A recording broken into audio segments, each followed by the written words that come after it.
BNP ক্ষমতা গ্রহণ করার পর থেকে ব্যাংক থেকে ঋণ নেওয়ার পরিমাণ বাড়ছে বললেন রুমিন ফারহানা। ভিডিওটা আগে দেখুন।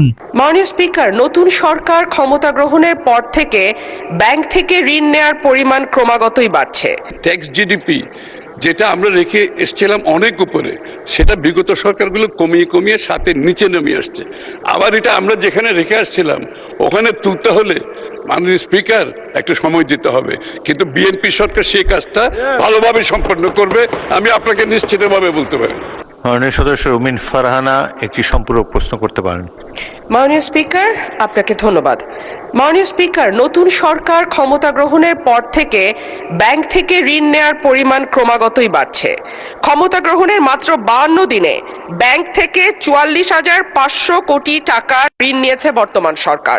সরকারের দ্রুত ঋণ বৃদ্ধির কারণে ইতিমধ্যে চলতি অর্থবছরে বাজেটে নির্ধারিত লক্ষ্যমাত্রা ছাড়িয়ে গেছে। এবার বাজেটে লক্ষ্যমাত্রা ধরা হয় 1,04,000 কোটি টাকা। সেখানে চলতি অর্থ বছরের জুলাই থেকে 9 এপ্রিল পর্যন্ত সরকার ঋণ নিয়েছে 1,12,761 কোটি টাকা, যা লক্ষ্যমাত্রার 108%। এর মধ্যে অন্তর্বর্তী সরকার জুলাই থেকে 16 ফেব্রুয়ারি পর্যন্ত নেয়া ঋণ 68,229 কোটি টাকা। বাংলাদেশ ব্যাংকের প্রতিবেদন থেকে এই তথ্য পাওয়া গেছে। মাননীয় স্পিকার, অন্যদিকে রাজস্ব আদায়ে অর্থ বছরে 8 মাসে লক্ষ্যমাত্রা থেকে পিছিয়ে আছে প্রায় 71,500 কোটি টাকা।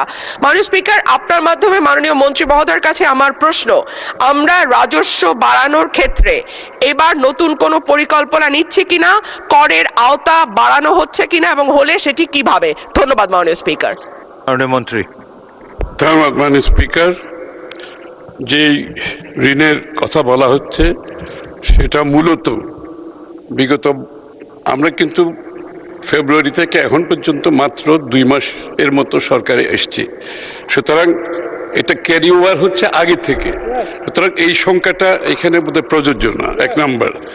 2 নাম্বার হচ্ছে বিএনপির যে অর্থনৈতিক পলিসি সেটা হচ্ছে স্থানীয় ব্যাংক থেকে ঋণ কমিয়ে আনা, এবং আমি নিশ্চিতভাবে আপনাদের বলতে চাই আগামী বাজেটে তার পরবর্তী সময়ে আপনারা দেখতে পাবেন আমরা প্রায় সরকার স্থানীয় ব্যাংক থেকে ঋণ কিভাবে কমিয়ে আনছি ক্রমান্বয়ে, এবং এটার প্রতিফলন আপনারা আগামী দিনে দেখতে পাবেন, এই বাজেটেও দেখতে পাবেন।